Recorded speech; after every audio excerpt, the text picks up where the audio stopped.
everyone, and welcome back to the finale episode for Gardens of the Moon of the Podcast of the Fallen. I am your Malazan veteran host, and I am joined, as always, by my co-star, Matt. Oh, co-star this week. Have you Co-star? said It's a have you different said that one title. before? Yeah, I don't dang. think so. I'm a co-star. We are stars now, everyone. The star Yes, we're of this podcast. we're so famous with our handful of listens on each episode. I know we review the stats every once in a while at work, and I'm like, that's more than I thought it would be. Oh, it's definitely more than I thought, Yeah, but it's fun. calling you co-star still feels like a bit of a stretch. I know. More we like could be like what's like trying to think if there's anything slightly less dim than a star, but there really isn't.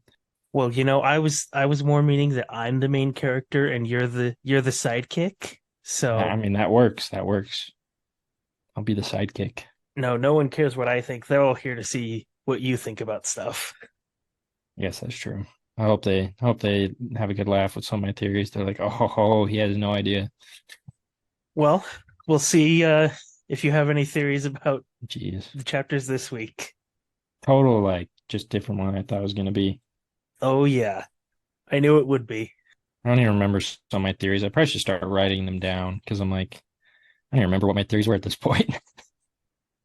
That might be fun to keep track of them, and then if one of them gets Yeah, disproven later on. I know. I need to start doing that. But are we ready to jump in? Yeah, we can jump in. Let's get going. We got a lot of stuff this week.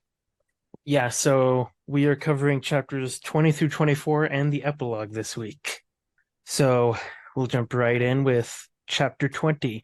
Murillo is walking down the street thinking about Ralik's wound and their plan when he quite literally runs into Krupp. Krupp is planning on going to Lady Simtal's party, and when confronted about being the eel, Krupp waves his hand around and makes Murillo forget all about it. Baruch and Animander Rake are once again in Baruch's study. Rake wants to attend the fete, and Baruch reluctantly agrees. They speak of Icarium's wheel and the fact that this new year is called the Year of Moon's Tears. Icarium last visited Rake 800 years ago with Mappo and Osirk. Rake and Osirk got into an old argument. Rold enters with a message from the eel, saying that the eel finds the sharing of information intriguing and that they will meet at the fete. Mamet has escaped from his spiritual enslavement in the Jagut tomb and asks after Crokus. Baruch puts his name together with the coin bearer, and Rake hastily leaves. Lorne enters the city. Circlebreaker is watching for her for the eel and signals watchers by adjusting his helmet. The guard at the gate with him complains about having to be at the fete later that evening. Circlebreaker thinks that this is quite lucky and offers to stand in for him. The guard asks for his name, and Circlebreaker gives it. Lorne enters Quip's bar to see Fiddler, Mallet, and Hedge playing cards with a deck of dragons. Knight of Dark is the wild card and is associated with the Virgin of Death. The Knight sends the Hounds of Shadow running, and the Virgin of Death loses power because the rope is out of the game. Fiddler gives Lorne a card, which is the inverted throne. She now owes them 10 gold each, which is both a year's pay for each of them and the amount that the Empire gives to kin when a soldier is lost in battle. Orb, representing True Sight, closes the game just as Whiskey Jack walks up to the table. He gives her a report about their mission, including that Sari has been lost. Lorne takes the sergeant into the room that the squad has rented. She doubts his report about a run-in with Tystan D, but approves of his plan to be hired as guards at the fete. She leaves to complete the other part of her mission. Crokus and Apsalar are waiting for dark on top of Kroll's belfry, so Crokus can go to the fete and talk to Chalice. Apsalar's memories are jumbled up from her time being possessed by Cotillion, but she says something inside is keeping her together. Surat moves to attack the pair when she feels 2 dagger points against her flesh. A voice whispers in her ear that the coin bearer is not to be harmed and that this is her and Rake's final warning. This comes, quote, compliments of the prince. Surat vanishes and Crokus jumps at the faint pop that it causes. The tyrant Race emerges from his barrow, reflecting on the power that domination and subjugating other beings gives him. He was shocked when other Jagut gathered together to stop him, since they walked away from community and society. Kron sees the explosion of earth and rock from the tyrant exiting the barrow, and 5 dragons swoop past her to engage him. Raist senses a sleeping goddess in the earth when he quests out with his powers, one who is young compared to him, and sends a lance of power down to make her bleed, resulting in a gush of magma. The dragons attack Raist, and he counters. Starvald Demolain, Kurald Gulain, and Omtos Falak collide in explosions of power that turn the hills around them to ash. Race drives Solana down into the ground before being picked up by another dragon. He sends a surge of power into that dragon's leg and breaks it, falling to hit the ground. He feels unstoppable. That's nothing that goes on in that chapter. Oh, all right. Next chapter, next summary. All right, let's start out with the first scene. We've got Marilia walking down the street and he runs into Krupp. Well, I thought it was pretty funny, just the whole encounter. Yeah, I had a quote from the scene that I wanted to read. Marilia says that you're not coming, Krupp, meaning to the party. Well, of course Krupp will attend. Do you think Lady Simtol would ever show herself if her long-time acquaintance, Krupp the First, was not in attendance? Why, she'd wither with shame. Damn it, you've never even met Simtol. Not relevant to Krupp's argument, friend Murillo. Krupp has been acquainted with Simtol's existence for many years. Such association is made better, nay, pristine, for the fact that she has not met Krupp, nor Krupp her. Krupp always just says like these weird quips. Like, you've never even met her. No, I've been acquainted with her existence for many years. He's like, of course I know her. And such association is better because we've never met each other. It's a weird comparison I think I'm making, but like it's the never meet your hero. He's like, it's just works so much better that we know each other from a distance. Exactly. I just thought it was funny that Murillo's like, so you're the eel, and he's like, no, no, no, I'm not. He like Jedi mind trick on him. Honestly, he just waves his hand and makes him forget. He's like, oh, we'll see you later then, Crook. Yeah, and Murillo walks away thinking, how odd, I'm not even mad at him that he's coming to the party. Yeah, I thought that was probably the best part about that whole scene, personally, just because I was like, that feels like just such a Crook thing. He's like, oh, he found me out, but you can't know. Yeah, I kind of wish that last week I hadn't pointed out that one line of Murillo thinking about Krupp because it just got revealed in the next scene that we read. It's all right. It made it a little more enjoyable because I was like, oh, we do know him, Mm-hmm. I think. But yeah, no, Krupp's always so funny now. Now that I've read more of him, I'm like, I see why you like him. So I remember the Mm-hmm. first like time we met him, you're like, he's so funny. I'm like, this guy? And I'm confused. Why do you like him? You're like, what is this fat dude that speaks in the first person or third person? Reminds me of a little bit of Terry from Brooklyn Nine-Nine, how he always refers to himself in the third person. Harry loves yogurt. I don't know that many of our listeners will get that reference, but Brooklyn Nine-Nine is a hilarious comedy. Oh, it's so funny. I'm like on season 5 now, I think. I'm loving it. Anyways. Yeah. No, Yeah. Ralik I thought was interesting though. I think we mentioned it last time because it was brought up, maybe. But like how he healed, but like he has an anti-magic powder, but it somehow magically healed, Uh-huh. which just feels so strange to think about. Yep. Makes no sense. But then later on, finally learned a little more about the magic, anti-magic sword. I was like, oh, I'm so excited to learn more. You learned a little bit more. Yes. Yep. Yeah. Yes. Yes. And then we have Baruch and Rake speaking in Baruch's study again for like the 10th time in this book. And we I know. learn Can't. oh, go ahead. Oh no, I was just gonna say, like, why can't they be meeting up at like a bar or something, like some fancy place? It's always in the same spot. So boring. It's Get almost like boring. Rake doesn't want to be noticed around the city. I know. Yet he then reveals himself a little later on, I guess. Yep. So they speak a bit about Icarium, who made this giant wheel in Darujistan that tells them the name of each new year, and this year just so happens to be the year of Moon's Tears, with Moon's spawn hanging overhead. It feels fitting. Because I mean, you've seen Moon spawn getting driven from place to place. But I thought it was pretty cool that Rake was like, oh yeah, I knew him. I knew when he made that. Yeah, Which I think is pretty wild to think about. It's like just once again another part of this series where it's like, oh yes, they are all very old, some of these people. mm-hmm. Like Well, they Rake is know a lot. telling Baruch, Rake is telling Baruch, like 1,000 years isn't that long. I last saw Icarium 800 years ago. And I mean to us, like 1,000 years, it's like, I don't even know what happened. And 1,000 years ago, was there any significant event that we would be celebrating? Can't even think of that. Not that I know of, but also I'm not a historian and I don't Yeah. study history a ton, so there's definitely something. I just don't know what it would Yeah. be.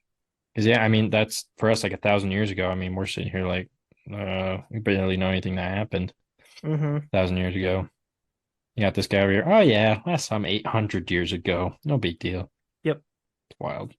And then we get Rolled is Baruch's servant guy, bringing a message from the eel saying, "Hey, let's meet at the party tonight and talk." Old crew. Now that you know that Krupp is the eel, that scene earlier from him meeting with Baruch and Baruch saying, when do you think you can get a message from the eel for me?" And he was like, "I can have one by tonight." Ah, that adds up now. And Because now, there's a scene earlier in the book where Baruch is like, I really want to find out who the eel is, and it would be so easy for me, but I kind of want to let them enjoy their anonymity. And in that scene, Krupp is just sweating so profusely. So, he's like, I'm gonna be found out. But I mean, Prep's a bit magical. I'm sure you could hide it pretty easily. oh yeah, and Baruch finds out that Crokus and the coin bearer are the same person because Krupp mentioned that Crokus was the name of the coin bearer earlier, and Baruch was like, "Where do I know that name?" And now he finally puts it together that that's Mammoth's nephew. Like, oh, it's your nephew who's the chosen one of the god that Yep. everyone's hunting down for some reason. And if he had put that together, it might have been a bit easier to protect Crokus, but you know, Yeah, got to make it harder on him. Yeah, there's not much that happens. I mean, just see Rake there talking about their plans yep. once again. Uh, Lorne enters the city. Circle Breaker has been by the gate watching for her and lets other agents of the eel know that he's seen her by adjusting his helmet. And then the other guard next to him just so happens to have a station at the fete later that night, and Circle Breaker offers to take it. I thought this was an interesting scene just because we haven't seen too much of Circle Breaker, have we? He's been in a few scenes here and there, But like but we don't.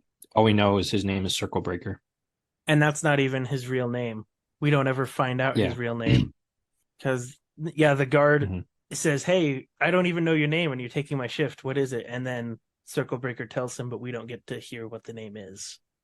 Which I thought was interesting. But as well, what I thought was interesting is a Circle Breaker.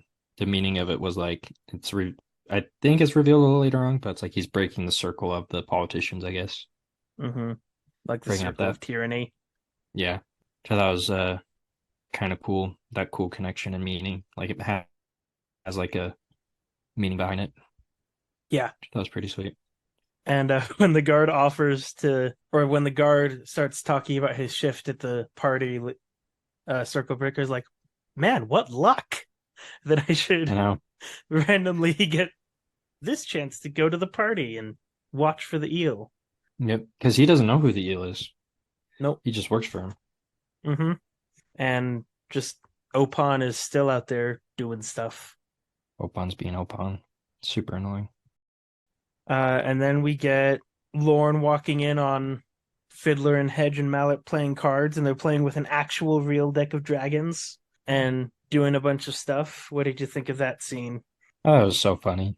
Because it's just like, got these three guys and she just walks in. They're like, oh, hey, adjunct. She's like, is that a real deck of dragons? They're like, oh, yeah. What? And it's just, they're just playing some random game that he's making up the rules on the fly, which I totally forgot he does that until like they start talking about the game a little bit. He's like, oh, yeah, this is totally bogus. Like, none of this is an actual game. Yeah, but then she also recognizes a pattern and asks him if he's like an adept at it, and he's like, "That's none of your business." He's like, no, no, no. Because if you pay attention, did you pick up on any of the? Because that game shows some things that have happened in the book. I don't remember paying that close attention because they always confuse me. So the Knight of Dark, who, if you look in the glossary, is Animander Rake, sends the Yep. Hound of Shadow running during the game, Oh, that's which right. Yep. Rake killed two of the hounds earlier. The Virgin of Death loses all power and effect on the game because the rope just leaves. The rope being Cotillion. Yep. Yeah, and then Lorne conveniently owes each of them a year's pay. And then Hedge points out, "Hey, that's not just a year's pay. That's how much gold the Empire gives to our loved ones when we die." And Fid's like, "Shut up." Like, stop trying to reveal stuff. Yeah, because she gets like what was that, the kingdom upside down or something, Yeah, inverted throne. which I assume would mean a change in leadership of some sort. Probably. I don't know. I don't know exactly what that one is. I just put together the other ones. Yeah. No, the Deck of Dragons, I've never paid too close attention, but that's a pretty cool Easter egg. Once you know what's coming later in the books, you can start to piece together some things. But Gotcha. Yeah. first read, they're always vague and confusing. Yeah. Which I mean makes it pretty cool for like a reread. You can be like, oh, that makes a Yeah. lot more sense. Some really cool foreshadowing. Lorna and Whiskey Jack go into the room that the squad has rented. She kind of recognizes that she should not play around with Whiskey Jack and completely change his plan because he doesn't care about her authority. Because Yep. he's like been in major war rooms and councils of the Empire before, and so he doesn't He- care that she's the adjunct. Yeah. And I mean, like, you think about it, they're just like, we have our own plan. We've been doing our own thing. Like, this is just how it's gonna work. Because Mm-hmm. he as well is just like, after this, we're done. We're out. Like, we're not gonna be here anymore. Yeah, she doesn't know that, but he doesn't care what she Yeah. thinks because they're trying to take the city over for Dujek and not the Empire. So Yeah. Which is pretty cool of Whiskey Jack, honestly. yeah, but also when you think about it, just logically, Whiskey Jack is a. I get the feeling Whiskey Jack's like in his 40s or 50s, seen a Yeah. lifetime of war, grizzled veteran, and here comes this 20-something-year-old adjunct Yeah. trying to tell him what to do. Like I could just imagine her like in almost every other scenario. They're like listening to her like, oh wow, it's the adjunct. But he just looks at her as like just some like greenie, like I guess like doesn't really know anything. And she herself like probably starts to doubt, like, yeah, he knows way more than I do, I assume. Yeah, That's kind of how I imagine she would feel in situations like that. Be like, yeah, she also doubts that Quickben and Kalam ran into Taistandi, which I'm like, why would you not take his word on that? I know. I find that rather strange. It's like, But yeah, then, I don't think oh, he's go gonna ahead. lie. It's I don't know. She's planning on killing him anyways, so true. I do love that he, in a slightly condescending tone, is like, "You can use our back entrance if you like, adjunct." And she stalks out the main door, and Quickben's like, "You almost sent her in." No, I didn't. I guaranteed she wouldn't. Their hidden area. Yeah, I don't have anything else there. You know. Then we get Crokus and Apsilor. They're still waiting on top of the bell tower so they can go to the party, and Crocus can talk with Chalice.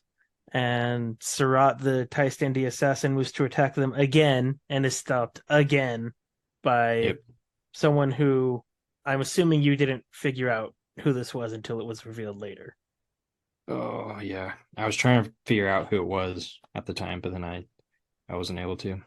I think we can just talk about that a bit right now because we're doing spoilers for the all of these chapters. So, Yeah. but it's revealed later that it's the Crimson Guard who have been protecting Crocus. Yeah, that's right. Yep. They've been sneaking around and stopping her. If you'll remember, this is quite a bit earlier in the book, I think, but Crone brings the news of the coin bearer to Caladan Brood and his Oh yeah. encampment, and he talks with Calor, and he reveals there that he's going to talk to Prince Kaz Devor, who's the leader of the Crimson Guard. Hmm. So that's why this person says this is compliments of the prince. Yeah. Because It was like, Brood sent a squad of them to protect Crocus so that he wouldn't die. which is that just because they don't want anyone to have the coin? Like that's why I've It, been a little bit confused about this whole story, I think, as well. so I think it's one to not give Rake the coin, and two just because if you kill God's servants, then gods retaliate and things get messy quick. Makes sense. Most of this book I've been a little bit like, why? What's the deal about the coin bear? Like I understand like seems like a important object, but at the same time, it's a bit confused on like the whole idea. It's like because I mean, reading about Crocus, this whole story, as much as we've learned about him, like he doesn't do anything. He's just like this teen thief that really hasn't done much except get himself into trouble. Yeah, he's just been very lucky. I'm not exactly sure what his purpose in this book is, but I'm sure there's someone that's written an essay on Reddit about it or something. Oh yeah. So I might look into that later, but I don't know. If you think about it, once Crokus gets the coin, multiple people around him start getting affected as well. Like Ralik comes up with his plan out of thin air, Hmm. and that's what he and Marilia were working towards the whole book. To restore call, right? Yeah. But yeah, I guess that's true. Like it influenced everyone else to set a chain of events in place. But it was just I always thought it was a little weird reading through this whole thing. I'm like, what is he's just some teenager. Like he hasn't done much except help Sari or Absolar escape, I Yeah. guess. I don't know. He almost feels like the common civilian character that you don't get a ton in Hmm. fantasy. Where in fantasy you're always following, like in Game of Thrones, you always follow the noble houses and you don't really follow the grunt soldier in the middle of the line of spears. Yeah. So that might be it as well. I'm not sure because we do see a lot of stuff through Crocus's eyes that normally we'd see from the actual people in that situation. I mean, it does add a bit more depth to the story to a degree, like help you understand more of the hierarchy and social order. Yeah. Anything else with Crocus and Apsalar? Not that I can think of. Cool. Then we get probably my favorite scene from this chapter. Race emerges out of the barrow and starts fighting some dragons. I was blown away. I remember reading the end of that. I was like, oh yes, this is what I've been waiting for. Mm-hmm. This is the grandiose stuff of this series that I've heard about. We get freaking dragons. Mm-hmm. Like it's not like I can't think of any series. Granted, like it's a limited amount of series I've read in total, but like I can't think of many books where it's like you just like this big kind of battle, your first book, and essentially Yeah. you get like these big powers fighting, which I thought was just Mm-hmm. so cool, just to show like this is what this world holds. Yeah. And there's five black dragons and then Solana. And if you remember earlier in a tiny little scene of the gang talking at the Phoenix Inn, Cole is super drunk and someone is wondering like what's inside Moonspawn, and Cole like slams his hands down on the table and says super drunkenly like five black dragons. Yeah, I don't remember that scene. I Yeah, don't know, just a cool little tidbit that I've noticed on rereads.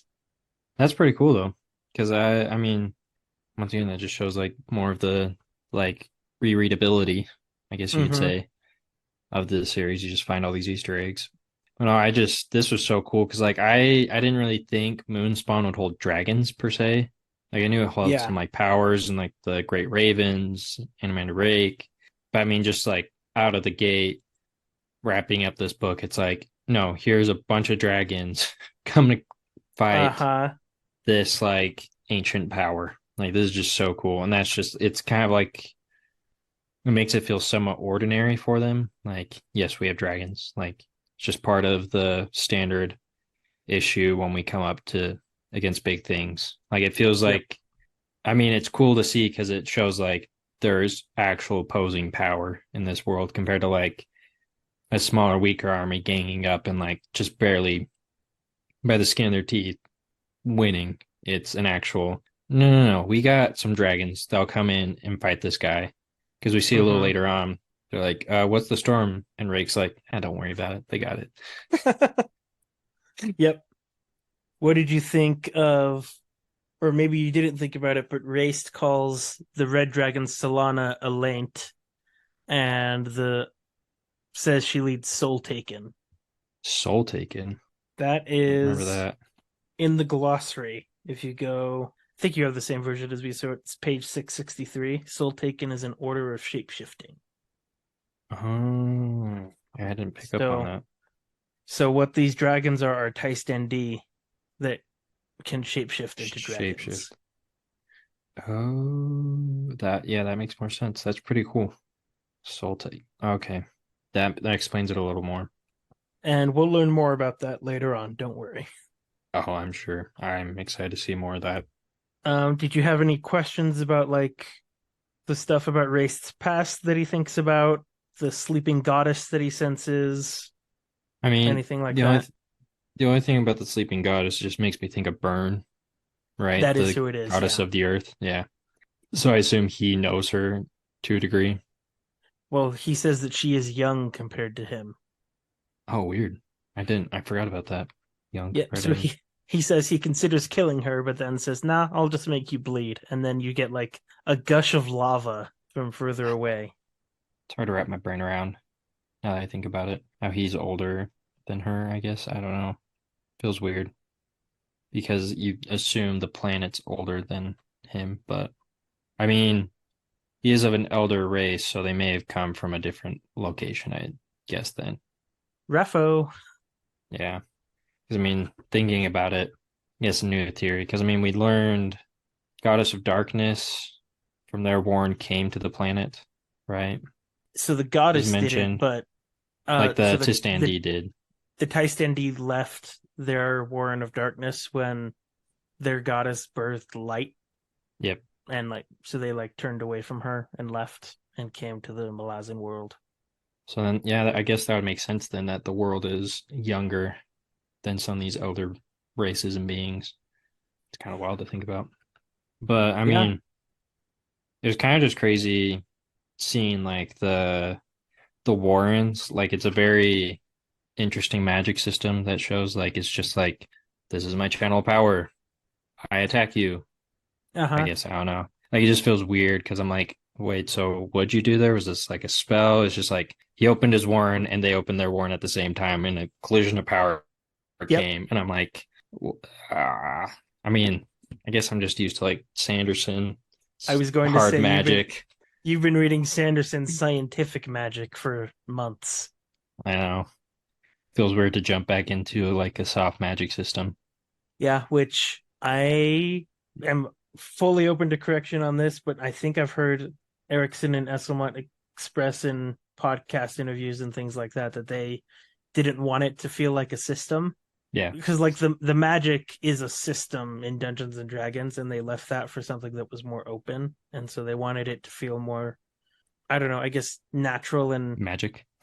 and magic than understanding exactly how and why it works. Which I mean makes total sense. Like I would think it'd be more like you just have to get practice being in the right mindset and like being in magical shape, like you're able to contain that source of power and release it, I guess, and withstand it. So I mean, it just comes more down to personal discovery of the magic, I guess. Like I don't know, Yeah. like they went on their own magic spirit journey of like, I am now the master of this warren. Let's see. Is it in this section where Race destroys a garrison of soldiers, or is it the next one? Uh, I want to say it's the next one because this is the one where I think it's probably the next one. because they kind of beat him up a little bit. Yeah, he And freaking breaks a dragon's leg. yeah, because it just talks about like his body getting beaten up. He's like, I'll just get a new one, Yep. I guess. And we see where that leads. Yep. But yeah, no, I don't think there's the garrison in this one. Okay. Did you have any thoughts about the like Race's backstory about how I think it says he killed his mom, right?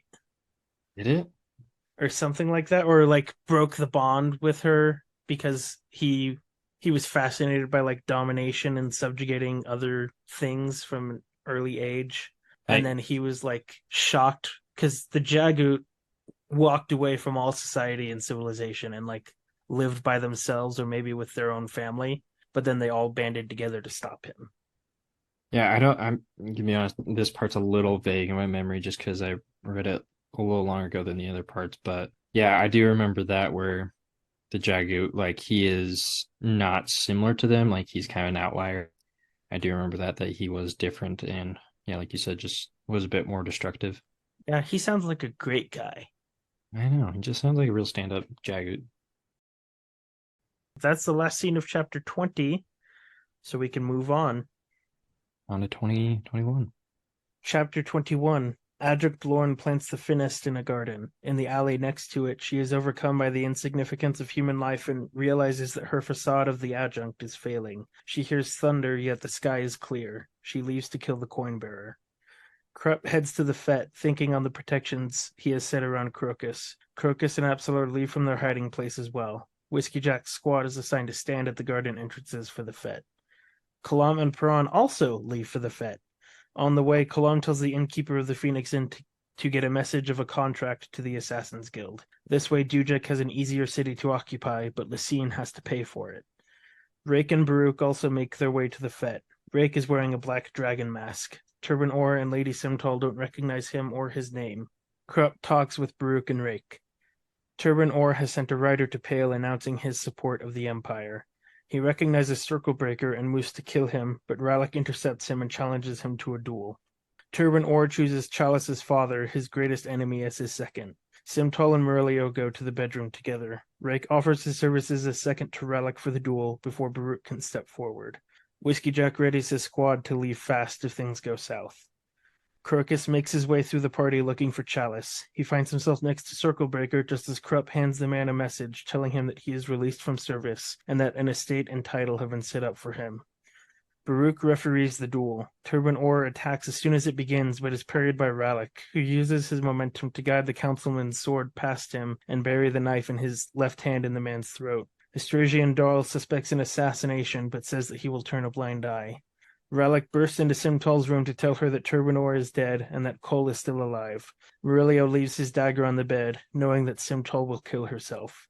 He comes as close to praying as he ever has and wonders if he is now lost. Crokus gets Chalice's attention and makes possibly the stupidest decision he's made so far by kidnapping her when she thinks he is someone else. Circlebreaker leaves the party, passing Krupp on the way out. He is just one more faceless person who stood up to tyranny. A smile comes unbidden to his face. There we are. I don't have anything in particular that I want to talk about with this chapter, so we can go wherever you want. Well, the first thing I guess that comes to mind was just like Lauren and the planting of the Finnest? That was called? Yeah, the Finnest. Yeah, I just thought it was weird because like you just see it kind of progress through the rest of the chapters. Uh-huh. And I just think back to I was like, it's just such a weird thing because that's his power trapped in the object, right? Yeah, that's where lots of race power is. So I was like, it's interesting. I don't know. Yeah. I mean, there wasn't much there. I just thought it was like interesting to see how it started, then progressed through the rest of the chapters that like kind of grew so fast. Yeah, and you get why she planted it in the garden, right? That's just because he would come to the center of the city to destroy them. I don't know. Like that was actually the one thing I was a little confused on. I was like, I didn't get her choice of location. So her choice of location is directly influenced by what Whiskey Jack tells her in the previous chapter, because part of her mission is to kill the bridge burners, and the tyrant is going to be drawn to the Finnest, and if he gets there, then the squad is probably going to die. Yeah, because they're going to be at the party, so she's like, "Oh, Yeah. I'll just plant it at the party." Yeah. I mean, I was thinking of that, but I was thinking more of just she's doing it to take out the leadership there, not necessarily the bridge burners, but that also as well. Yeah, because that's why Whiskey Jack and his squad are originally there, because their original plan was to blow up the mansion. Yeah, which I mean, it kind of does, but it's a bit later on. But not as fully as they were planning on. Yeah. No, the only other thing I think of off the top of my head was just Rake's presence in the party. Yeah. I thought it was so funny. Do you like the black dragon mask? I thought it was so cool. He just shows up. They're like, who's this guy? Why does he has this massive two-handed sword, silver hair, just this giant of a man. They're just like, who is he? This is Anamander Rake. Oh, hi, Anamander Rake. Nice to meet you. I don't recognize your name. They're like, oh, never heard of you. I was honestly a little confused. I was like, how have they never heard of this guy? Well, he's more like a legend than I guess that's true. Anything else. Yeah. No. Lady Simtal is even like, is the hair part of the mask? Yeah. I think it's just funny that's the first people they meet is Orr and Simtal. But speaking of the masks at the party, this is jumping ahead to the next chapters a little bit, but everyone's mask is like perfect for them. Mm-hmm. Like Baruch wears just a mask over the eyes. Murillo, the dandy that sleeps with other women, is wearing a peacock. Rallick is wearing a tiger mask. Is it Mammoth's wearing the Jagoot mask? Uh-huh. Yep. And then you've got Krupp with the cherub. Yep. I forgot what his mask was called. I was like, oh yeah, no, he had the funny one. Which fun fact, the and that is in this chapter, but this the party was gamed by Erickson and Esselmont, and Erickson was playing Krupp, cherub mask and all. Oh, that's I learned awesome. that recently. And the outcome of the duel between Ralik and Turban Orr was decided on a dice roll. And he said that if it had turned out the other way, then that scene probably would have turned out differently when he wrote it a decade later. Dang, that's pretty cool though. I like that dice roll. Yeah, it's That was pretty a cool, right? because that was a fun duel, not gonna lie. I was like, oh, this would be sweet. Because Rake's like, yeah, I'll be your second. I'll be I'll be the guy to back you up. What does he say? He roasts Turban Orr so bad when he says that. I know, I'm trying to remember what he said. Let's see here. He offers his services a second, and Turbinor says, "Perhaps the two strangers know each other." And Rake says, "We've never met. However, I find myself instinctively showing his distaste for your endless talk, Councilman. Thus I seek to avoid a council debate on who will be this man's second. Shall we proceed?" Yep, I remember that because I was like, oh dang, even Rake doesn't like him automatically. Uh-huh. Props to him. It's not much of a duel, though. No, it wasn't. I was surprised how quick it ended. Because didn't Orr's second was like, yeah, no, if you win, we're not gonna hold anything against you. Uh-huh. Because Which I thought, yeah, the Orr's second is Chalice's father, who's like Orr's yep. biggest opponent on the council, and so he had to accept to not face any repercussions. But he's like, if you win, we won't do anything. He's like, no, you'll just win. He's like, I don't want to do this actually. Which I thought was even better. I was like, man, Orr just he just got screwed over. Uh-huh. Thought that was pretty funny.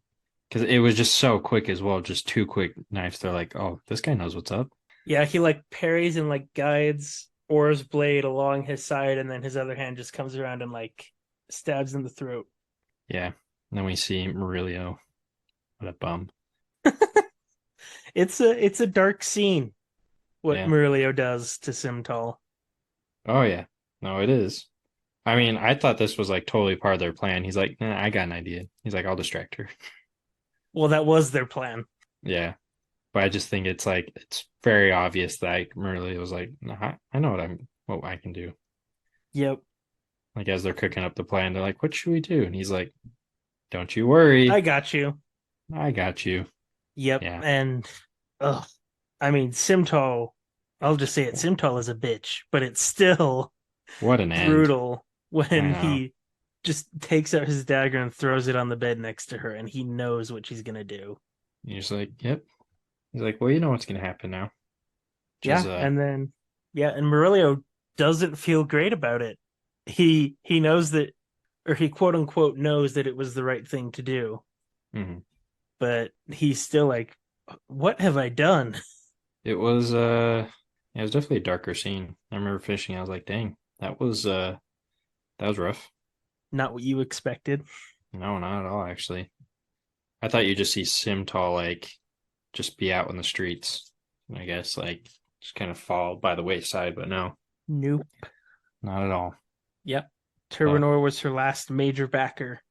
So good they thing for kill Call him. though. Cole's alive. I'm happy for him.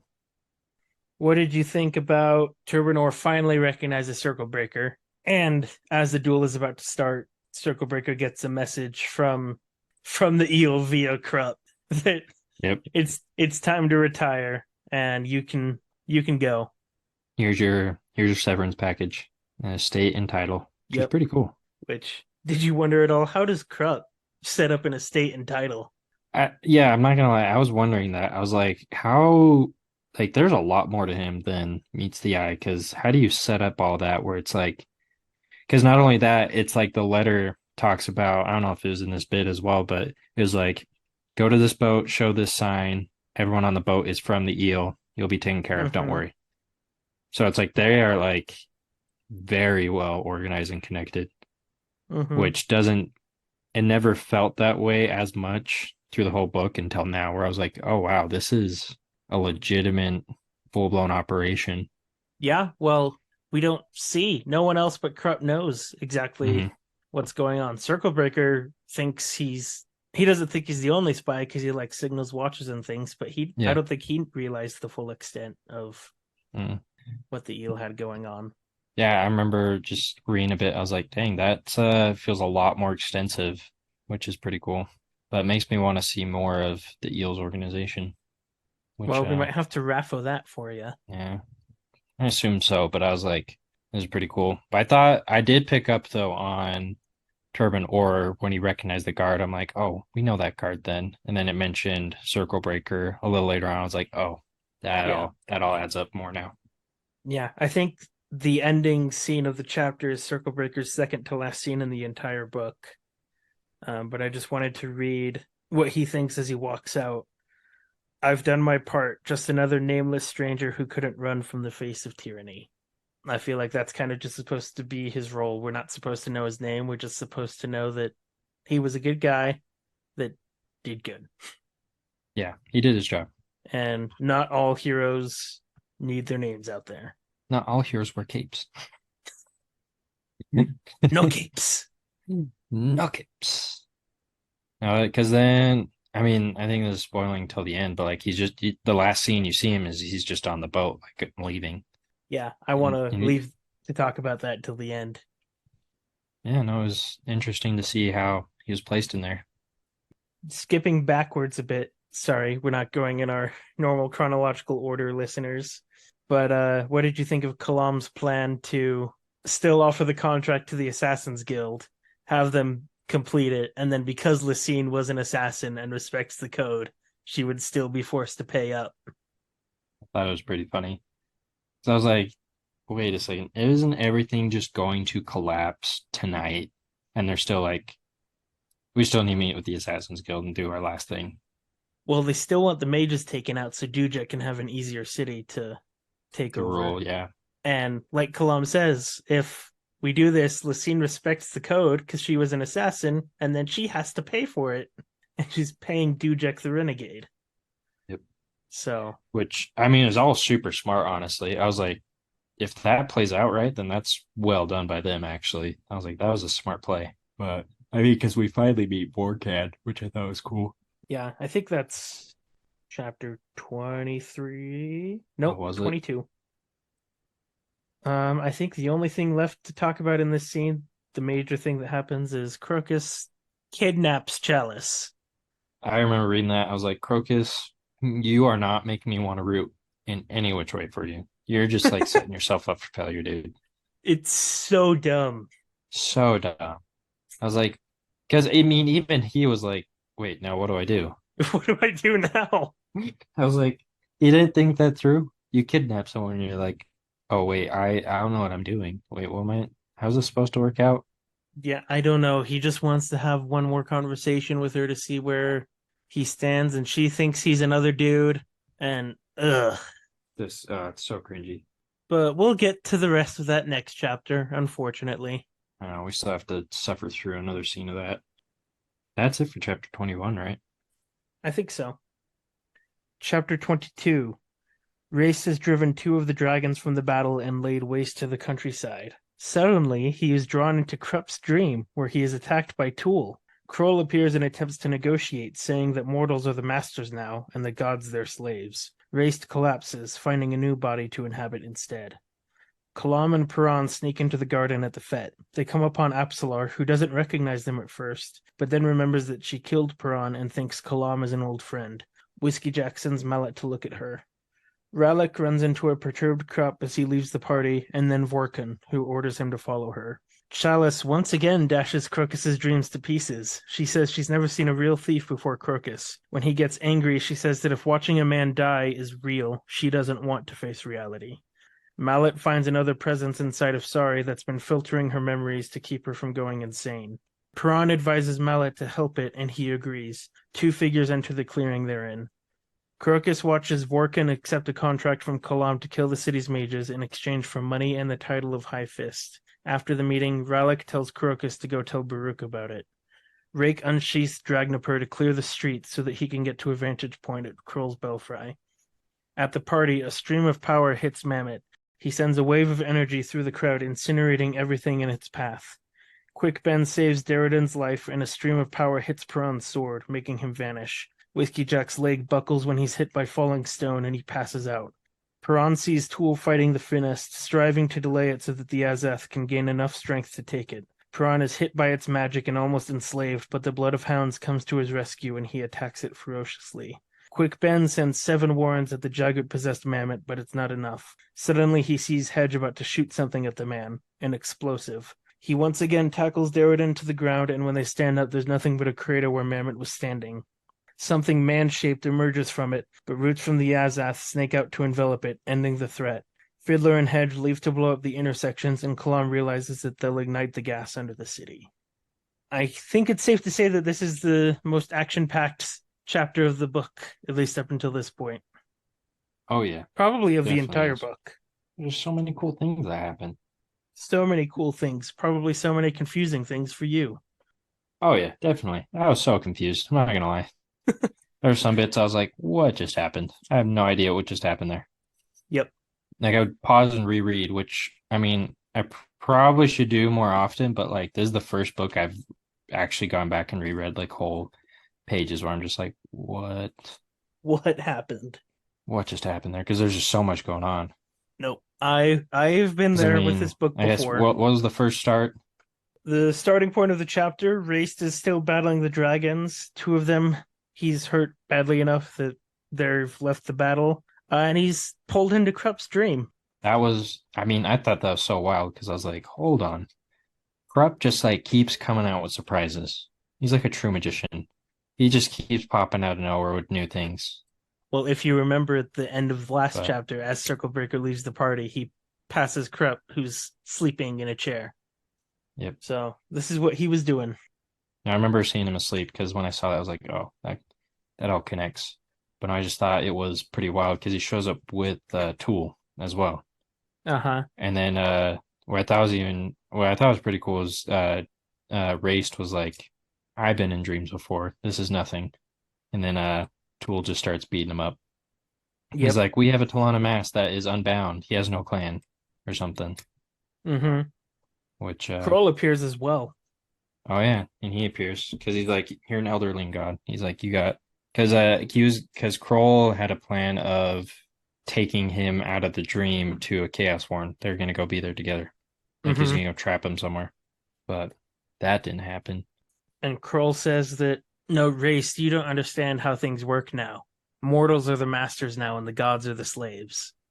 Which I thought was I thought that was a interesting line to kind of think about because I was like, oh, that I mean that makes sense, I guess, to a degree. Like you like reading through this so far, you've seen a lot of like, no, we're just gonna do this against this god because we want to. It's not like there's not like a true fear of the gods anymore. And you see Kroll in his like abandoned church and stuff, Mm-hmm. and he's just like kind of off to the side now. Yeah, Which we'll is, learn some more about the relationships between worshippers and gods. I mean, you look at Quick Ben, he left Shadow Throne and all Yep. them. So it's like it's just very apparent this world has since changed quite a bit too. The mortals are in charge. And this whole plan of the Empire has been to get the gods to fight each other so that they can take over. Yeah, it's not most of the time in fantasy when you see this ancient power unleashed. It's like the heroes have to scramble and they barely scrape by their fingernail. You don't often see the ancient power wake up and in the same night get its ass handed to it. I know, like that's why, like I kind of mentioned earlier. I think I was just like, dang, this is a different take. Because I mean, thinking of just like all the recent stuff like Sanderson or all that other stuff. It's like they wake up and it's like, oh crap, we need to figure something out. Mm-hmm. And here it's like, nope, we'll just send in a few dragons. We'll just do this, this, and this, and it'll be fine.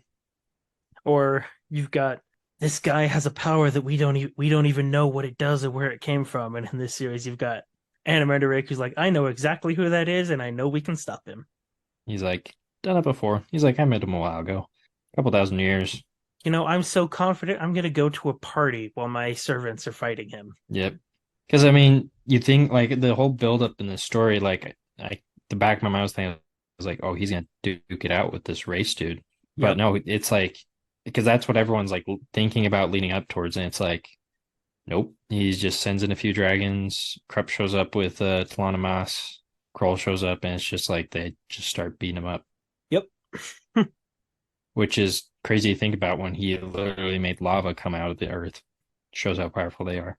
Yep. So we see Race.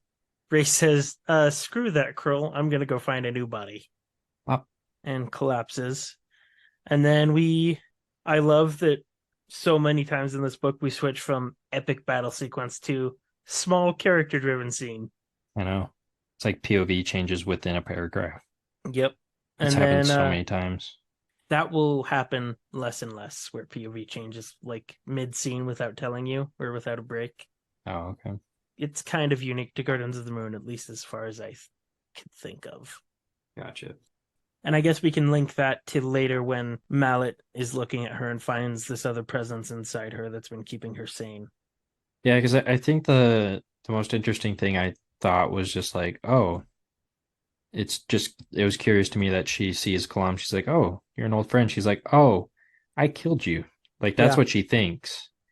And they're just kind of like, this is strange, like something's off, which I don't know. I think that was the only thing I really thought with that, with Kalam and Piran, was just like, oh, something like it was just that connection added a little more. But I think Mallet's scene explained it way more, just Yep. because it's like you see the witch is still there, like pretty feeble, but like she's been able to keep her mostly intact, I guess.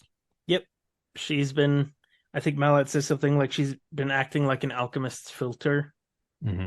and not letting much through, which when you think about it, it's a pretty generous thing that she did. She's a seer, so she saw a bit into the future and decided that her last act was going to be to help this girl. Which I mean is pretty cool. Like as crazy as that old lady was at the beginning. I mean, I remember reading it. I was like, she's a little strange, but Yeah. it's pretty cool to see that that's what she chose to do. Mm-hmm. It's like, I'll protect you. I'll make sure you get through this. Which is kind of crazy to think that she resisted that much of Rope's influence. Yeah.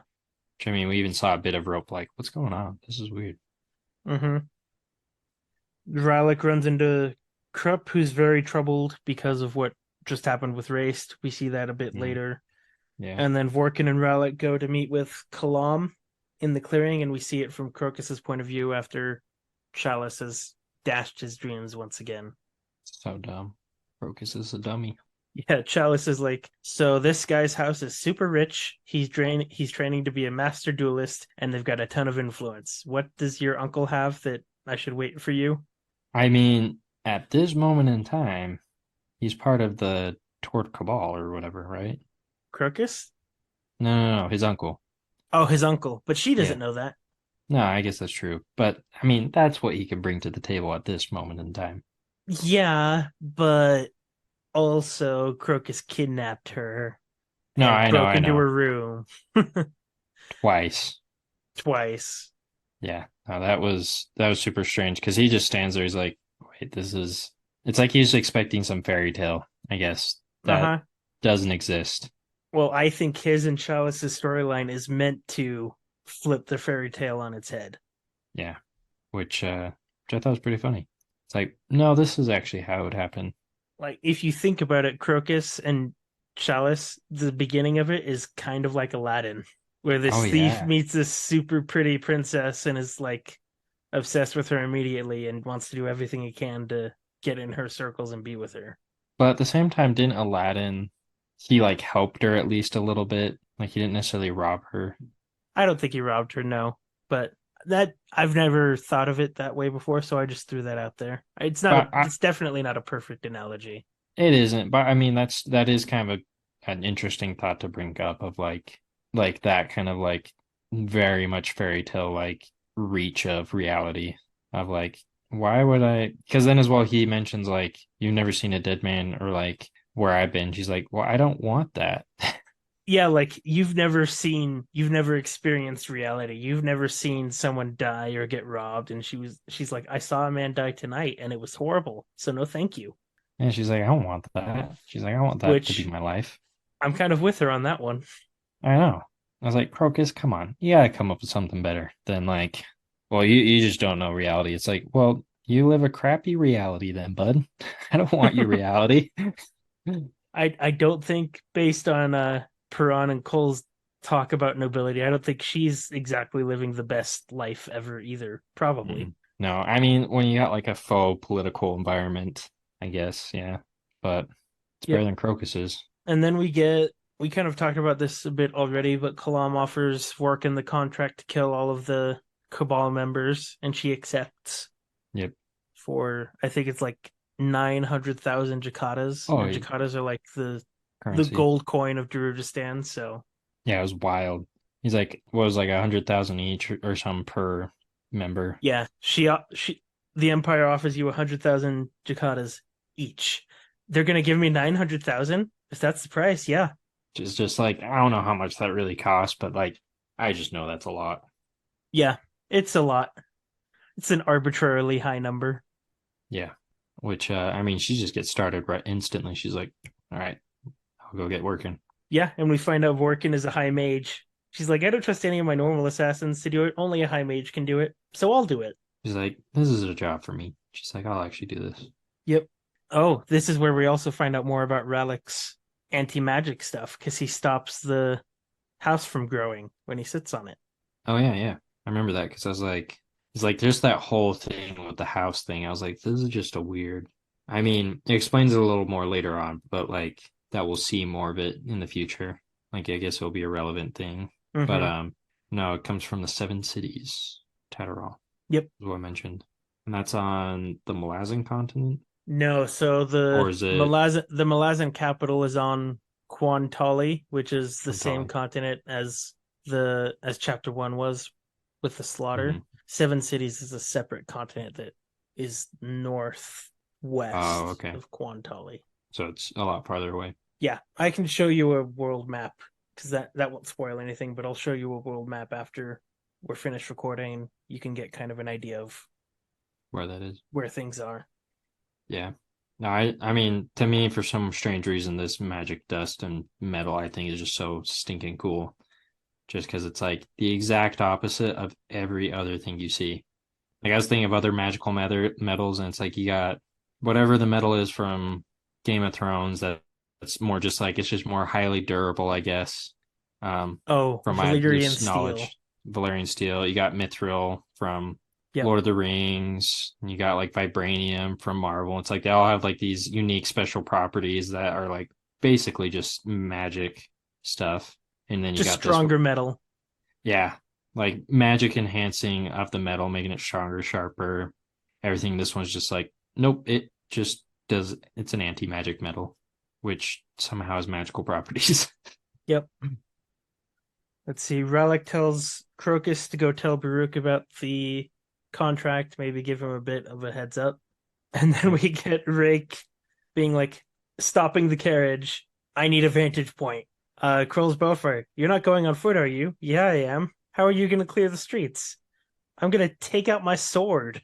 It's like, I'm just going to scare everyone. Yeah. Look at me. And he basically says, run for your lives, mortals. Yeah, Like, if you value your souls, get off the streets.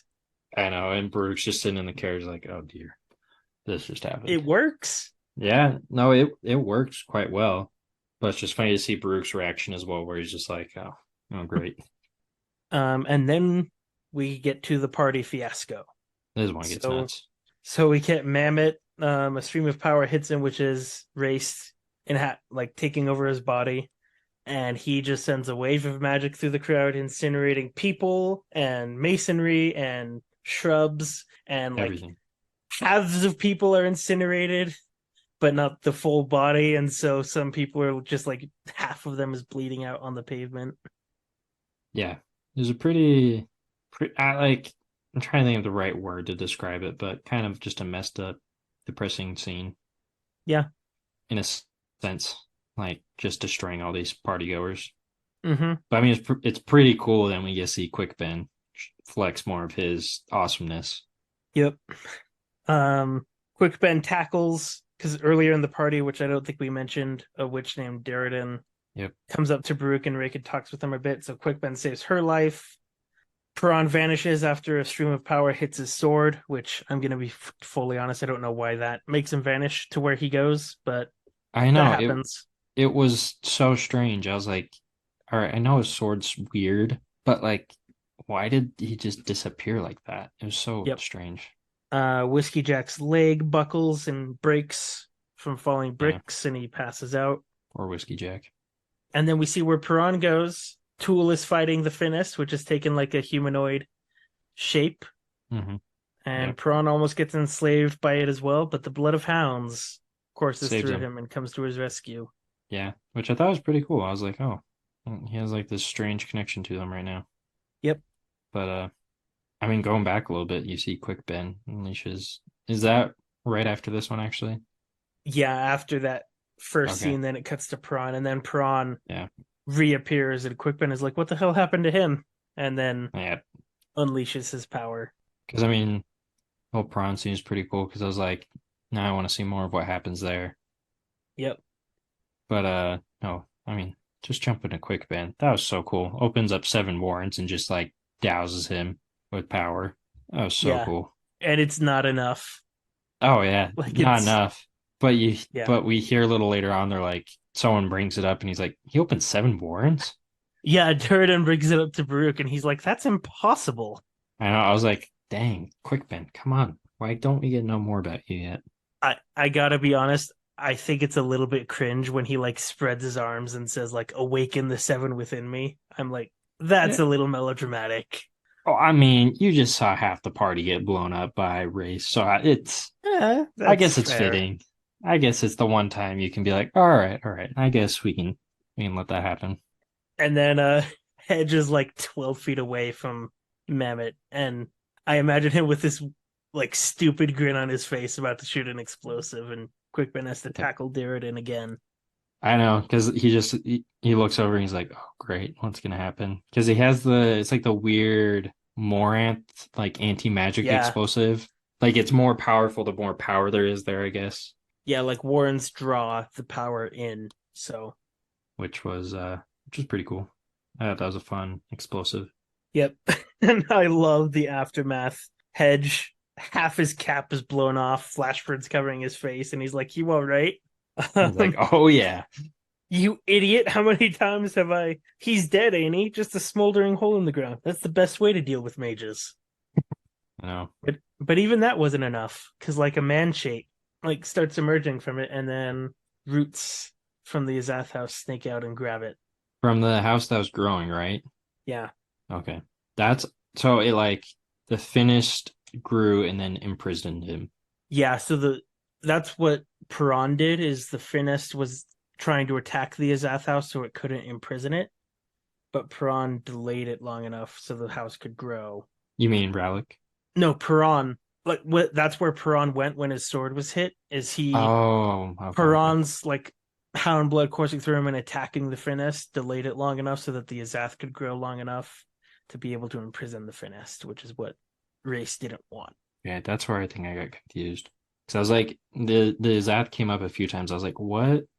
Where did this come from? So the Finnest and Azath are two different things. The Azath is the Yes. counteracting the Finnest. Yes.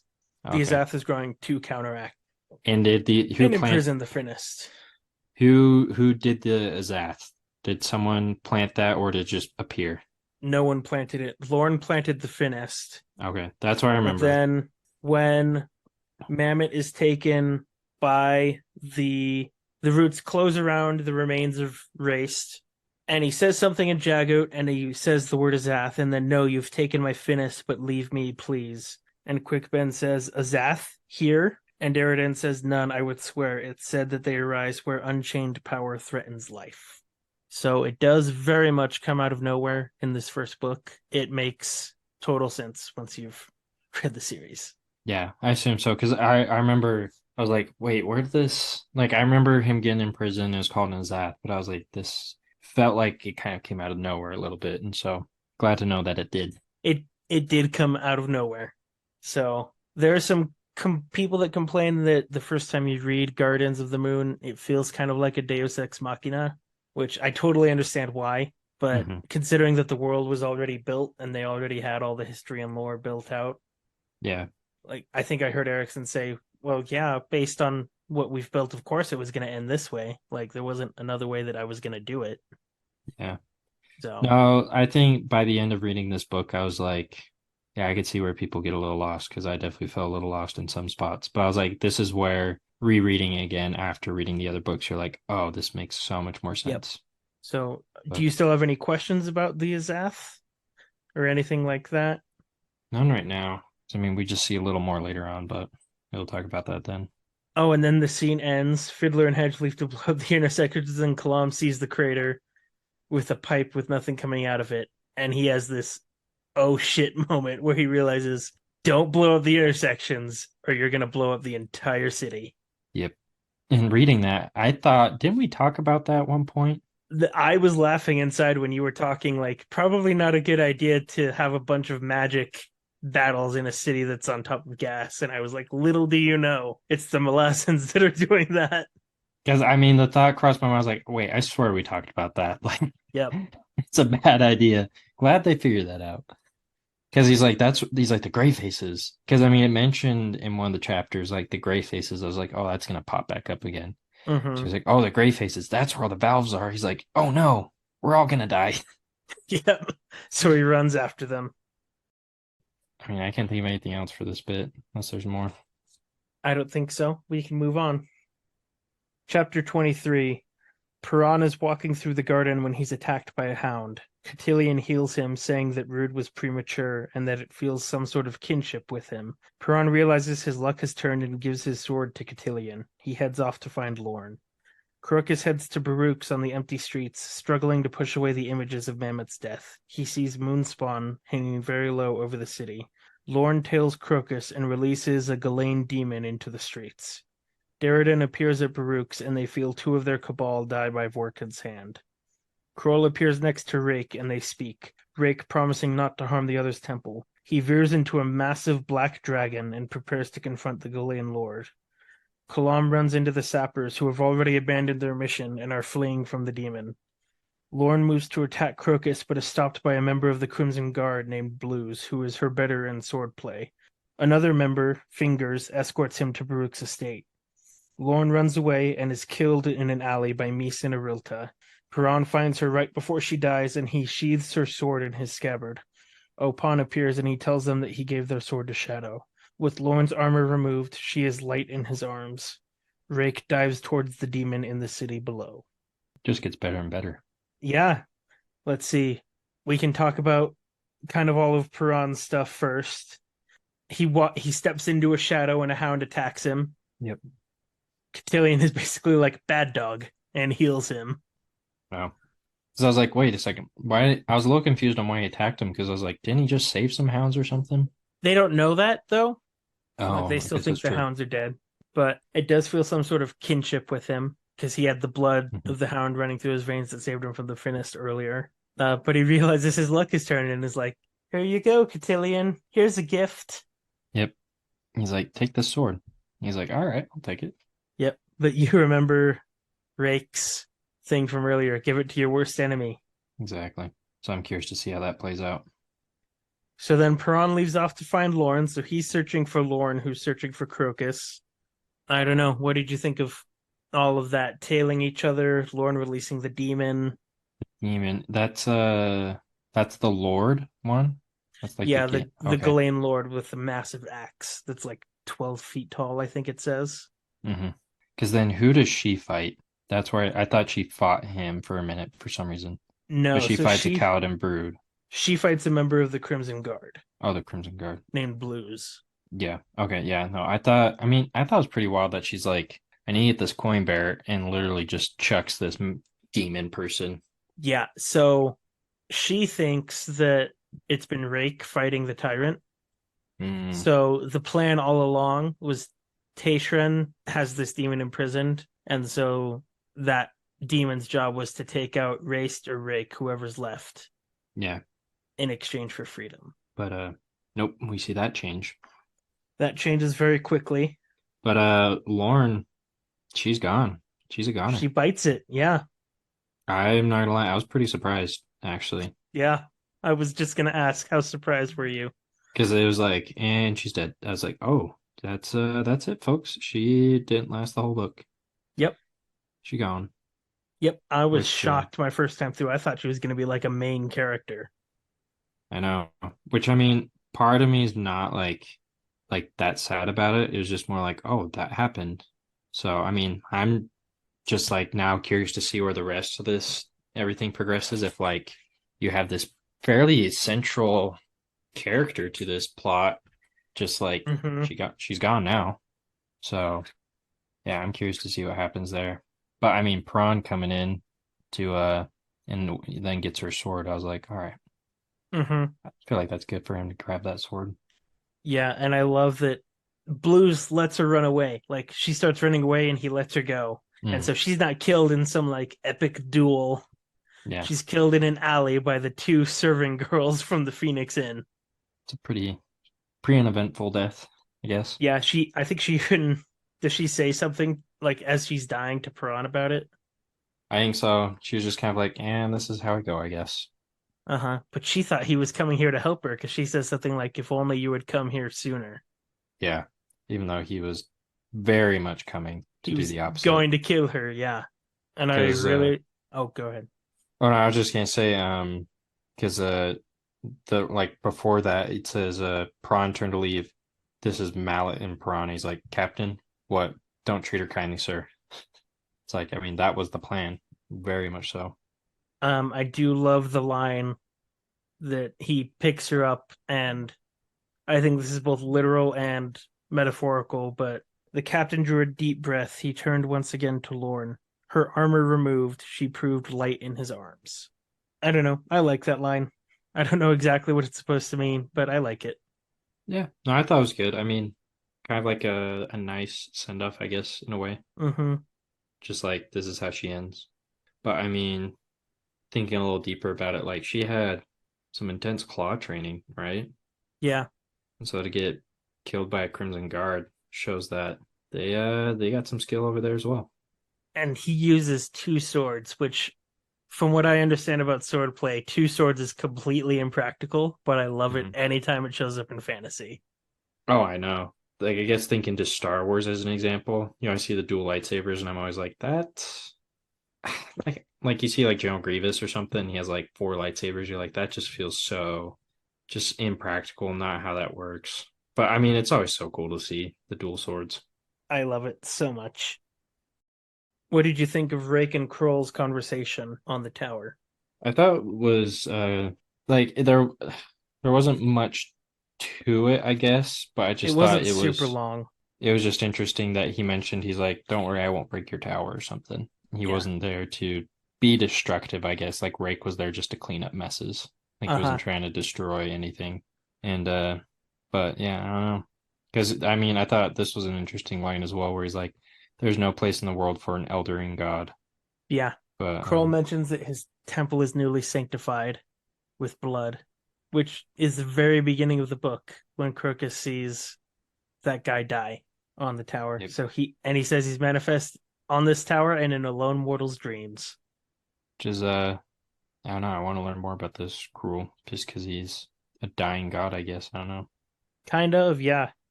But then we get Rake veering into a freaking massive dragon. Oh yeah. Best part. I was so excited when I saw this. I was like, are you kidding me? He's a high mage. He has this just amazing sword, just so cool. And then he just skydives, turning into a dragon. Yeah, he just turns into a massive dragon, like huge. I mean, there's just one small scene left that I love because Kalama's running after Fiddler and Hedge, and they're already like sprinting back the other way. Hmm. And I imagine kind of like Scooby and Shaggy from the Scooby Doo cartoons, just running away, terrified. Well, what was also funny is he whips around where like he pulls out his rusty sword and like points at him. He's like, you're gonna give me an infection. Yeah, Put that away. He's not even worried about like getting really injured. He's like, you're just gonna make me sick. I thought that was pretty funny because he's like, no, no, no, we're leaving. We're not dealing with that. like what are you guys talking about? And he walks up to the corner and sees the demon, and he's like, I think I'm gonna run too. It's like, yeah, let's get out of here. Because does all right, doesn't the demon change shape as well? Isn't he soul Yeah, taken? that's Yeah, that's next chapter. But yes, the demon shapeshifts into a dragon. so exciting. Do you have anything else about that chapter? No, I think I'm good with that chapter. Because is this our last chapter this next one? The last one and then the epilogue is what we've got left. Sweet. Chapter 24. Crokus is blocked from entering Baruch's estate by a ward. As he searches for another way inside, the Ghislaine demon's dragon form hits the wall and the street right next to him. Rake moves to confront the demon and they duel, ending in the demon's death. Vorkin attacks Baruch and is delayed by Surat, the Taistandi assassin, who is killed, and is stopped by Crokus throwing bricks. He's lucky yet again. The squad contacts Dujek again. They've been outlawed and will parley with Caladan Brood. Whiskey Jack will be second in command with the bridge burners under Piran. Kalam and Fiddler will take Absalar home.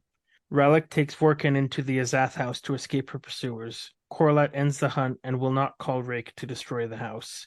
Crokus rejoins Murillo and Krupp, who begins to recount the night's story.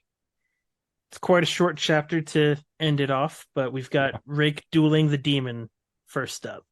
So cool. This is such a fun scene. I think overall this book did it really well in the fact that like it just showed you what can happen, but nothing crazy. It's more just like this is a taste of some of the battles. That was a lot of fun.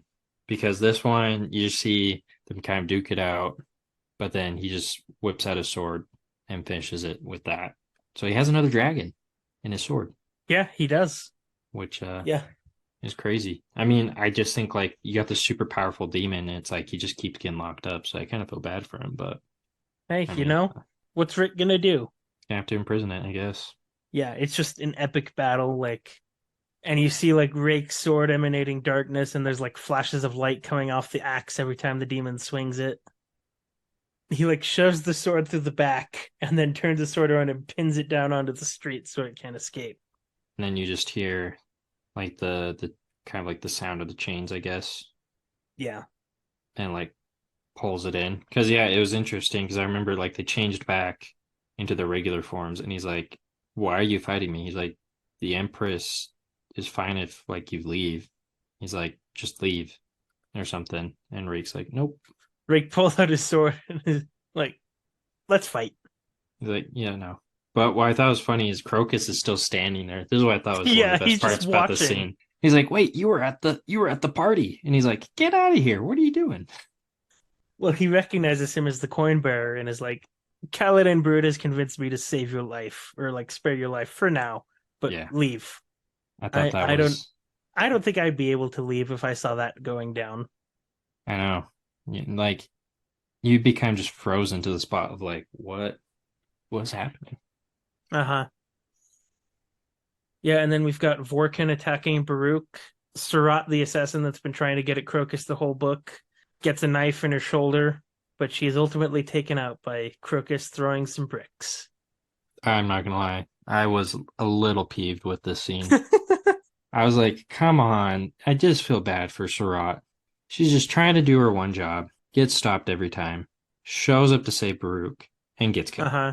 Yep. And you got some dweeb of a tween show up, throw a couple bricks, and that's what takes her out. Or at least stuns her for the moment. Yeah, and then she just leaves. Yeah, I was like, yeah, it was not my favorite. It's not my favorite resolution either, but it is consistent with the theme of Crokus just being lucky the whole book. I know. I was like, I guess it makes sense, but it's not how I even as he leaves, Baruch is like, well, I'm glad you're good at throwing bricks, I guess. And Crokus just tosses the coin up in the air and says, guess I'm just lucky. I know. I was like, oh, how cheesy is that? A coin flip. I just imagine like some just like dumb grin on his face, like, yeah, just guess I'm lucky. And he like flips the coin and you just like, it's like a face palm situation, just like, what? Why? Yeah. It's not my favorite either, but I forget that this scene happens when I move on to the rest of the books in the series, so it's not too big of a deal. I did lie to you. We do see the bone phone one more time.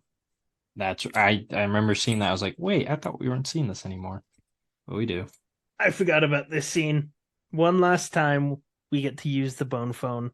Dujek and his army have been officially outlawed, or Dujek has. I don't know if the army has, but they're going to parley with Caladan Brood to see if they can come together against the Panian Doman.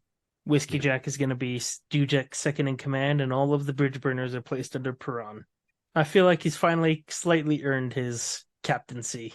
I know. Like he's been through it. I was like, that works. Yeah, I'm fine with that. Yep. Because I feel like everyone else is more just like chilling where they're at. Like they don't want to be in command. So Yeah. I'm 100% fine with this decision personally. But And Kalam and Fiddler are going to take Apsalar home, I thought was a bit of a curious choice for both of them to leave, personally. Because I was just trying to think back and I was like, I could see Kalam maybe a little bit, but at the same time, I don't know why Fiddler wants to go. But I mean, hey, that's cool of Yeah, them I to do mean, that. yeah, I mean they do say that they feel like they kind of owe it to her since I mean it wasn't Apsalar because it was someone else possessing her, but they Yeah. treated her like crap for a couple years. And we can talk about it a bit in the epilogue, but I think Crokus even brings it up to Kalam, No, I thought that was strange, but I was like, oh, that's cool of them to do that because I mean, she just wants to go home, so I thought that was very sweet of them. which makes sense. I do not blame her for not wanting to take part in any of this that's I about to know. go down. Let's see. We get Ralek is by the Azath House, and Vorkin is fleeing Tystandi, who went to kill her in revenge for Surat, and he takes her into the Azath House. He knows it's going to open, and this intuitive knowledge, and they enter, and Corlat says, let them be." Yeah. I mean, it doesn't explain much. It's just that like, it's a safe place that now they're the only people who can go in, right? Like they're magically linked to it or something. Yep. Didn't they say it was Dead House? Maybe was that a name that was brought up? I don't think that name is stated out loud, but let's see here. Thought it was because I was like, wait, isn't that the next book? The Oh, yes, I know of such creations from old: the Dead House of Malaz City, the Odan House of Seven Cities. so Book two is Dead House Gates. I was gonna say we going to Malaz City then, in book two. Raffo! What? I'm just gonna take my theory and run with it, I guess. Take your Unless, it, theory and run with it. Write it down. unless it's a Guardians of the Moonism, then I'm gonna be really sad. No, it's not, but I'll Raffo. No, I thought I mean going back a little bit, I thought it was interesting that Dujek was like trying to work with the Crimson Guard. Because Tayshran was like they're basically trying to kick him out of Uh Pale huh. or something, get rid of him. But he's like, we got a bigger deal. So he's trying to strike up a deal to see if they can help him Mm-hmm. down south, which I thought was pretty cool. Yeah, I mean, now that they're renegades and not affiliated with the Empire, like, why do you need to keep fighting? Yeah, which be curious to see how that plays out. Yeah, Dujik does say it all hinges on what Caladan Brew knows about the Panion Domain, and we've heard in like two sentences that it's a holy war and genocide. So, Yep, not great. not great at all. I don't know. Do you want to talk about the scene with Crokus walking up to Murillo and We can totally just skip that one, probably. There wasn't much there. They're just catching up for a moment, honestly. Cool. We can get into the epilogue and finish out Gardens of the Moon. Let's do it. Quick Ben decides not to tell his sergeant about his new scheme. Perron hears Tattersail in his head. On a boat on the way to Davran, Kalam listens to Apsalar and Crokus on the boat. Crokus asks Kalam if he believes in luck. The assassin says no, and Crokus agrees, throwing the coin into the lake with a grin. Circlebreaker watches on, wondering what his new life will be like, no longer anonymous to the world. Fine ending. Um, yeah. Quick Ben's got a scheme that he's not telling Whiskey Jack about. I know. That was a little. I mean, there wasn't much there. Yeah. Perron hears Tattersail. I thought that was kind of cool. I was like, oh, we'll get to see her hopefully again. Because that was another surprise of this book. I was like, oh, she just poof, she gone. Yep. She's gone, and then she shows back up as a 5-year-old child. Yeah, super weird. So obviously both of those things are Raffo. I'm curious to see what Quick Ben, that's his name. Quick Ben's plan is. I mean, yeah, I mean, there's not much else. I'm happy for Circle Breaker. Just like gets to kick back, be his new person, kind of be himself now, I guess. I don't know. Yeah. Circle Breaker is one of my favorite like minor plot lines of the series. Yeah. I don't know. I love the idea that he just stays anonymous through the entire thing. Yep. And I feel like this was just the perfect ending for him to like Gotta. he thinks the eel's gonna be happy that Crokus doesn't have the coin anymore. Oh, I know. Kid was so dumb. But no, I think it was interesting though that by the end, Chance was gone and the coin. And they just got rid of both of them. Both given away freely. Yeah. So Opon has two less pawns, which is kind of good, I think. Let's see. Kalam listens to Apsalar and Crocus, describing it as like a dance around each other, and they're still trying to figure out the steps. Uh, but he smiles because he hasn't heard like I think he describes it as innocence like that in a long time.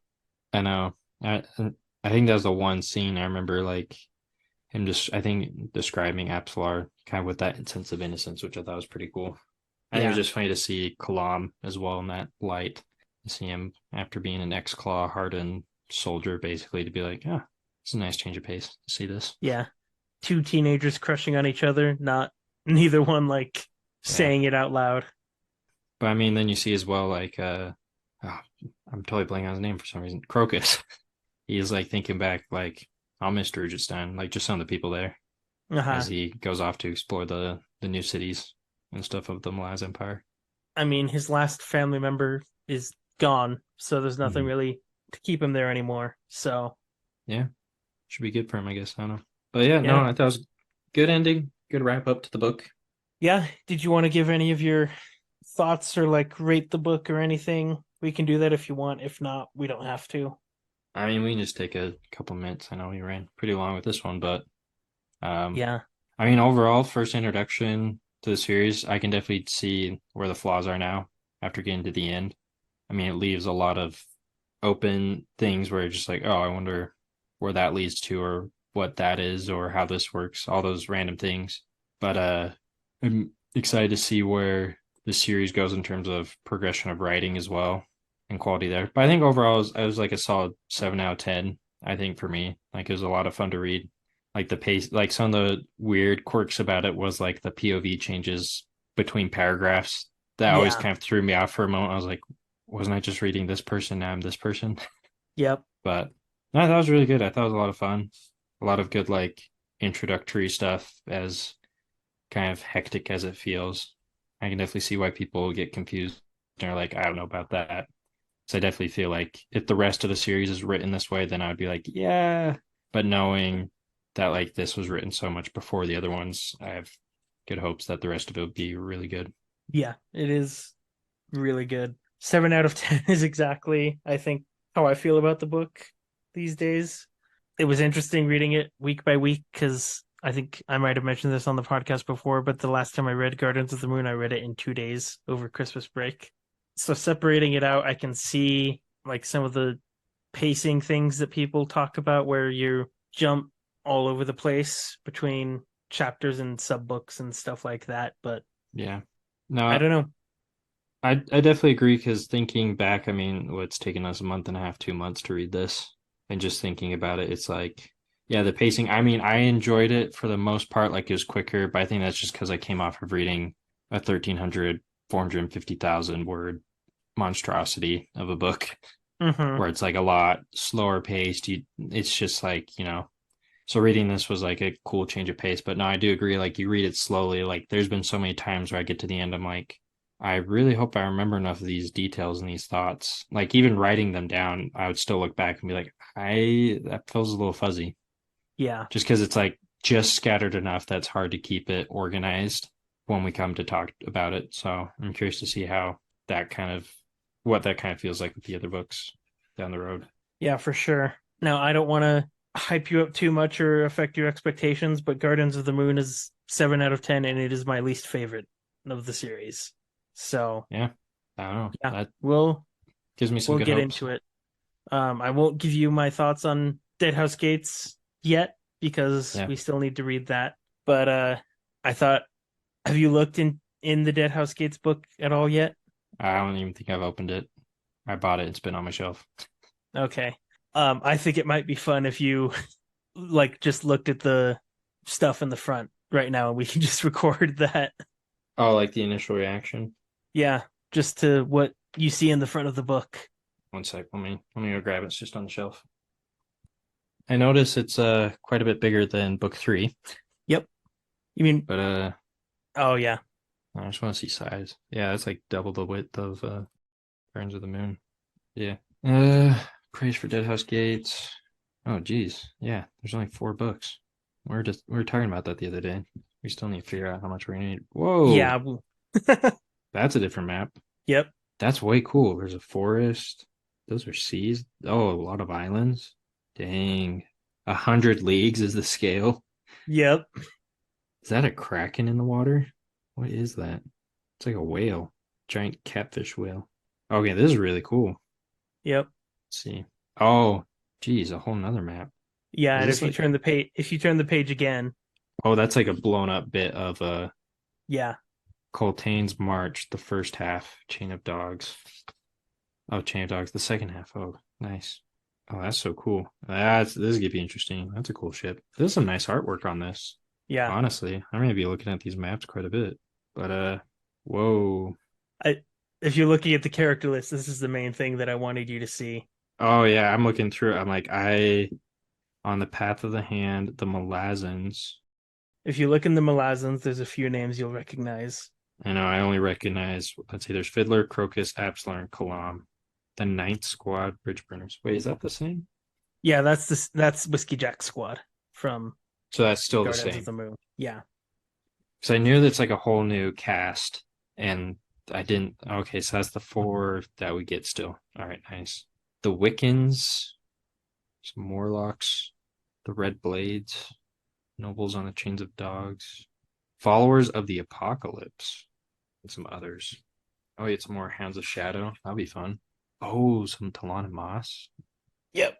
So about 4 pages of characters that don't appear Brand in new. Guardians of the Moon. Brand new. I remember hearing about this, but this is kind of crazy to actually see it this time. This is cool. There's still a glossary. Yeah, there's Yeah, a glossary at the back. I think it's largely the same. It'll just have some places and words and groups that you haven't seen before. cool. I'm actually really excited now. This looks awesome. Yeah, so we're still not sure what the structure will be for Dead House Gate since it does change to only 4 sub-books and there are different lengths and things like that. But so I'm assuming we won't do 1 book a week because Matt has school and that takes up a lot of his time. Yeah, school and So work. Oof, so we'll probably still be at the 3 to 4 chapters a week kind of schedule. something like that. But yeah, we are done with Guardians of the Moon. We should be back next week with the start of Dead House Gates. Woohoo! I'm excited. Yeah, I'm excited as well. I won't tell you all of my thoughts, but Dead House Gates is definitely better than Guardians of the Moon, in my opinion. Oh, good. Not that I don't like Guards of the Moon, but it's just exciting to think this is even better. Yeah. So we'll get into that next week. To those of you that have made it this far Thank you, and everyone. listen to the ending stuff, listen to all of the episodes through the end of book 1. Thank you. And how's that, Todd?